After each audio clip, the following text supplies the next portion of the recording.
Es un placer para mí presentarles algunos casos clínicos. Entonces, el primer caso es un paciente masculino de 58 años con un cuadro de 4 años de evolución de unas lesiones pruriginosas en tronco y extremidades. La aparición de las lesiones es intermitente, no tiene un patrón predictivo durante el día, no se asocia con ningún medicamento, no se asocia con el frío o el calor ni con ningún alimento y al parecer las lesiones son evalescentes. Estas lesiones no responden a los antihistamínicos orales. En la revisión por sistemas, el paciente refiere a artralgias intermitentes, mialgias, sudoración nocturna y algunas linfadenopatías con pérdida de peso de 5 kilogramos en 8 meses. Al examen físico, entonces observamos unas placas eritematodematosas en tronco y en extremidades. Y los estudios de laboratorio en los últimos 4 años del paciente muestran una leucocitosis persistente, oscilando entre 13.000 y 20.000 leucos, con neutrofilia, disminución de la hemoglobina entre 13 a 11, con una BSG elevada, una ferritina elevada y una gamma-platía monoclonal IgM-kappa. Con esto, entonces, ¿qué sospechan? ¿Una enfermedad infecciosa o una autoinmune o de pronto que tenga una malignidad asociada?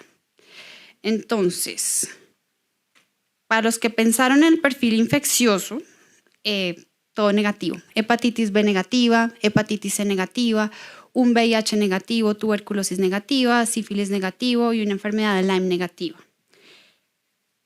El perfil de autoinmunidad tampoco salió nada, unos ANAS negativos, ENAS negativos, los anti-NA negativos, factor reumatoideo negativo, ENAS negativos y los complementos dentro de límites normales. Para los que pensaron en malignidad asociada, al paciente se le hizo una biopsia de médula ósea y una biopsia excisional de nódulo linfático, los cuales fueron inconclusas. Entonces, ¿qué hacemos con este paciente? Le hicieron una biopsia de piel y en la biopsia encontraron un infiltrado perivascular superficial. Yo no soy dermatopatóloga, pero pues trataré de mostrar lo que sé. Y acá se ve un epidermotrofismo neutrofílico, que es cuando los neutrófilos van atravesando toda la parte de la epidermis. Entonces eso hace un diagnóstico histopatológico de una dermatosis urticalear neutrofílica. Sabiendo la clínica más la patología, entonces ¿ustedes qué piensan? ¿En una enfermedad de Still o en lupus eritematoso sistémico o una vasculitis urticariana o un síndrome de Schleissner? ¿O ni idea? Ni idea. Bueno, pues este paciente tenía un síndrome de Schleissner, que es una enfermedad autoinflamatoria, la cual está asociada a una gamapatía monoclonal. Es más frecuente en IgM que en IgG. La clínica dermatológica es un rash urticariano no protiginoso, tiene artralgias, tiene mialgias como el paciente. Característicamente los pacientes se quedan de un dolor óseo, usualmente es en el fémur, linfadenopatías y fiebre. Es más frecuente en los pacientes entre 50 y 60 años y se da por un exceso de la interleuquina beta, 1 beta y de la interleuquina 6, lo que hace que haya una inflamación sistémica crónica. El tratamiento, ese paciente lo trataron con anakinra, que es una antagonista de la interleuquina 1 y tuvo una respuesta completa. También hay casos reportados con canakinumab, que es un antagonista de la interleuquina beta, con buena respuesta, y los corticoides sistémicos en este tipo de pacientes no funcionan y no son de primera línea por lo mismo. Este síndrome se asocia con macroglobulinemia entre el 15 y el 20%, por eso es importante hacerle seguimiento a los pacientes hasta 20 años después del diagnóstico, hacerle seguimiento hematológico, y también ha sido reportada la amiloidosis AA, que se puede dar hasta 10 años después del diagnóstico. Bueno, vamos entonces con el siguiente caso. Esta es una paciente femenina de 39 años con un cuadro de 2 años de evolución de telangiectasias en extremidades. Ella dice que le duelen ocasionalmente cuando se las toca y hay un aumento de la sensibilidad cutánea. De antecedentes, un vaso celular, rosácea. Ella dice que no ha tenido sangrados anormales y no tiene ninguna historia familiar de lesiones similares y tampoco presenta lesiones en mucosas. Esta entonces son las lesiones que observamos, unas telangiectasias y un lívido reticulares en los muslos, y acá encontramos unas máculas violáceas con algunas petequias, con presencia de algunas petequias, y pues en la foto creo que debe estar pixelada la que ustedes están viendo, pero se observan múltiples telangiectasias tanto en las piernas como en el dorso de las manos. Entonces se le hace una biopsia a la paciente y resulta que encuentran encuentran telangiectasias en la dermis papilar, pero hay un engrosamiento en la pared del vaso, que esto fue positivo en el PAS, y un infiltrado linfocítico perivascular, como vemos acá, que es muy pequeñito. Entonces, de acuerdo a eso, su diagnóstico es una telangiectasia hemorrágica hereditaria o telangiectasias esenciales generalizadas, o una púrpura de Chamber, que también es llamada una dermatosis purpúrica pigmentada, o telangiectasia macular eruptiva perstans, o una vasculopatía colágena cutánea. ¿Alguno se atreve? ¿Una púrpura pigmentada? Bueno. Es una vasculopatía colágena cutánea. Entonces, esta paciente tenía unas telangiectasias cutáneas generalizadas que se iniciaron en miembros inferiores tal cual. Esta entidad es frecuente en pacientes entre 40 y 85 años, es asintomática, o sea, ocasionalmente es pruriginosa, no da lesiones en mucosa ni en la conjuntiva como los otros tipos de patologías que vimos en los diagnósticos que les planteé, y se da por un defecto genético que altera la síntesis del colágeno de la microvasculatura cutánea. El tratamiento es estético con láser dye, pero pues, o sea, no hay que hacerle tratamiento si la paciente no quiere, pues. ¿Y por qué no las otras entonces? La telangiectasia hemorrágica hereditaria no, pues porque no habían historias de hemorragias anormales. Las telangiectasias esenciales generalizadas son lesiones sintomáticas. La púrpura pigmentaria, acordémonos que dan miembros inferiores, y más adelante vamos a ver un caso. Y una telangiectasia macular eruptiva perstans, pues es un tipo de mastocitosis cutánea que no son las lesiones que tenía la paciente. Bien, ¿vamos bien? Bueno, entonces, el tercer caso es una paciente femenina de 63 años. Ella cursa con un cuadro de una semana de evolución de lesiones dolorosas en miembros inferiores, algunas se han ulcerado. Y esta es la foto clínica de la paciente. Entonces observamos unos nódulos eritematoviolaceos, infiltrados, y acá se observa cómo está empezando a ulcerarse en los miembros inferiores.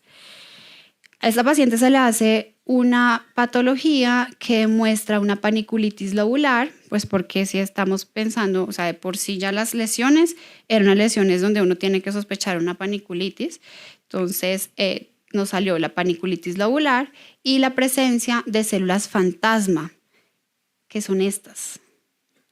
Hay calcificaciones, infiltrado neutrofílico. El diagnóstico entonces que ustedes pensarían es o un pioderma gangrenoso, o una paniculitis por déficit de alfa-1 antitripsina, o una vasculitis nodular, o una paniculitis pancreática. Resulta que la paciente había tenido 2 semanas previas diarrea secundaria a pancreatitis crónica y no tenía síntomas asociados de pancreatitis. Entonces es una paniculitis pancreática. Ella se da en su clínica con nódulos eritematoviolaceos, ulcerados, el 40% precede una enfermedad pancreática, y las células fantasma que les mostré son patognomónicas de la enfermedad y se producen porque hay una necrosis coagulativa de adipocitos por las enzimas pancreáticas. Ella se asocia con cáncer pancreático, con colangiocarcinoma, también con infecciones virales, con infecciones bacterianas, aspergillus, toxoplasma, cryptosporidium y con pancreatitis traumáticas. Bueno, vamos entonces ahora con el caso número 4. Este es un paciente masculino de 73 años que cursa con un cuadro de 2 semanas y media de evolución de unas lesiones muy pruriginosas con sensación urente en el tronco y no tiene ningún síntoma sistémico. Al examen físico entonces observamos una placa eritematosa con algunas lesiones tipo Avon que compromete solamente el hemitórax izquierdo, comprometiendo también la región axilar. Miren cómo acá se divide perfectamente del otro lado. Entonces ahí pensamos en una pitiriasis rosada típica o una urticaria o un exantema flexural intertriginoso simétrico secundario a medicamentos o un exantema unilateral laterotorácico. Entonces, la pitiriasis rosada no, porque esa nos da placas con descamación como en collarete, entonces no la tiene. Una urticaria no, porque tampoco tiene Avones. Este exantema flexural intertriginoso simétrico es simétrico, es decir, que aparece en ambos lados, y es un exantema unilateral laterotorácico.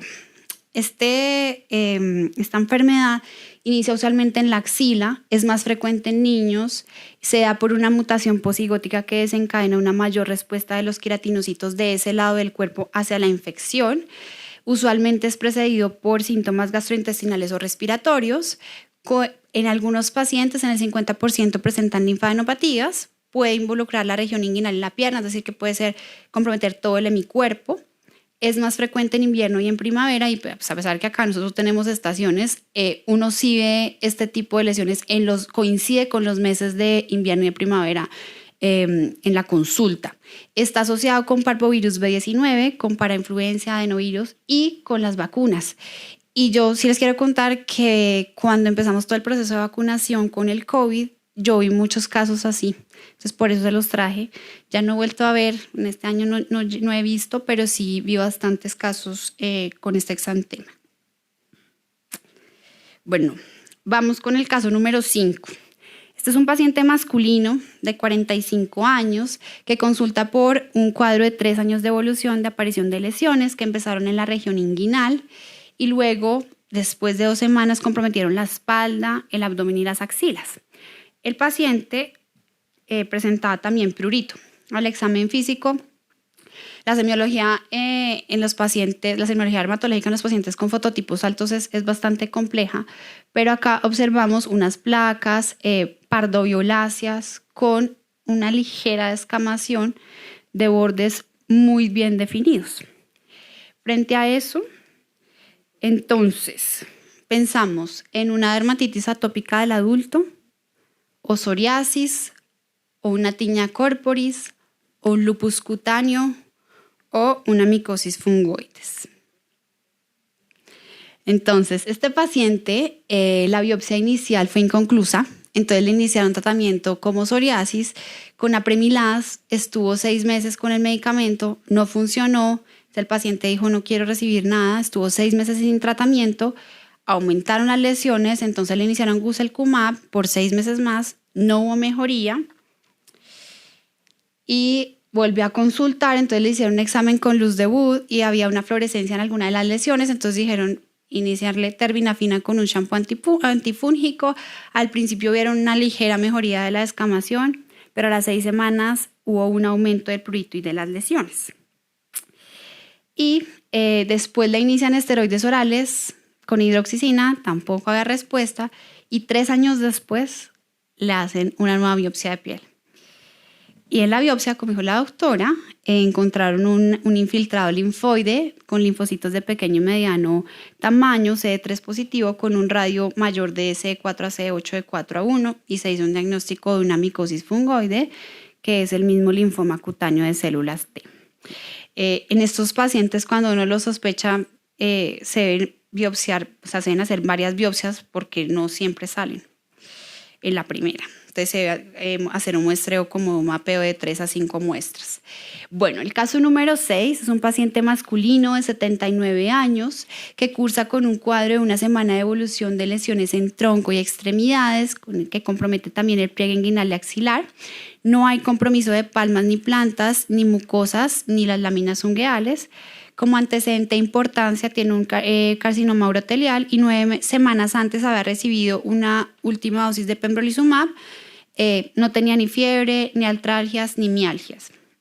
Esta es entonces la foto clínica donde observamos unas placas eritematosas donde al al acercarla observamos unas pústulas periféricas, que es la que nos da este tipo de costra. Entonces ahí pensamos en una psoriasis pustulosa o en un pénfigo por IgA o una pega o un lupus cutáneo subagudo o una dermatitis pustular subcórnea.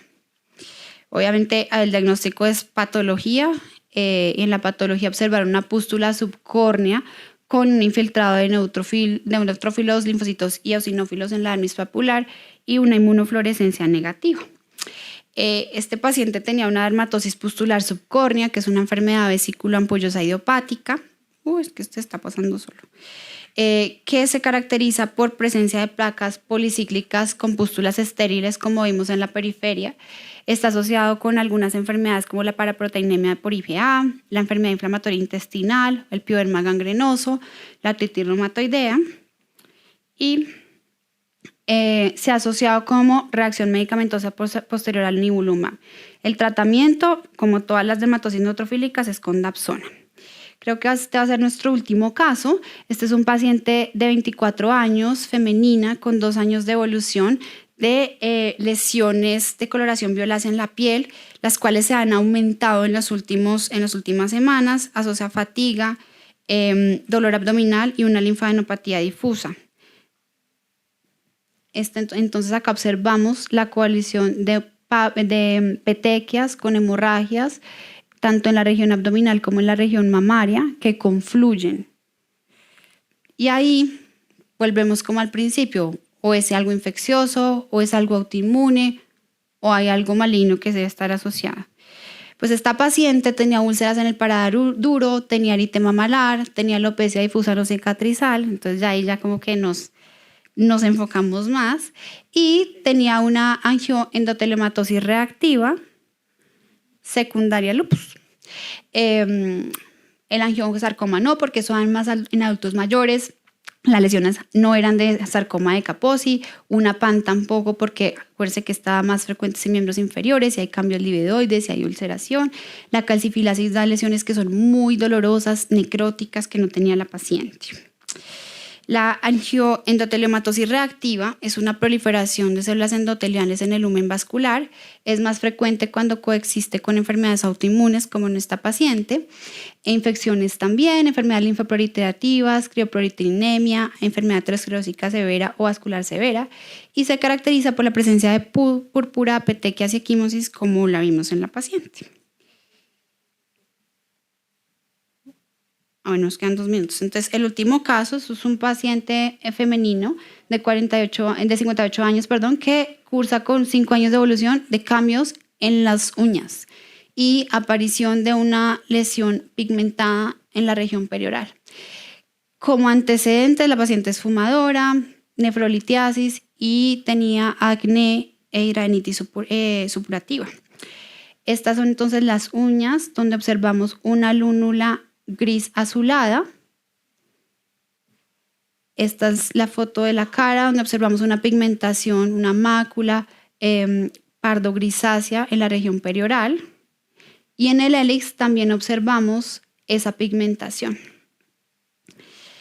Estos son como los diagnósticos diferenciales, y en esta paciente era una pigmentación inducida por minociclina. Resulta que la paciente le habían dado minociclina por 20 años por la hidradenitis supurativa, entonces por eso tenía la pigmentación.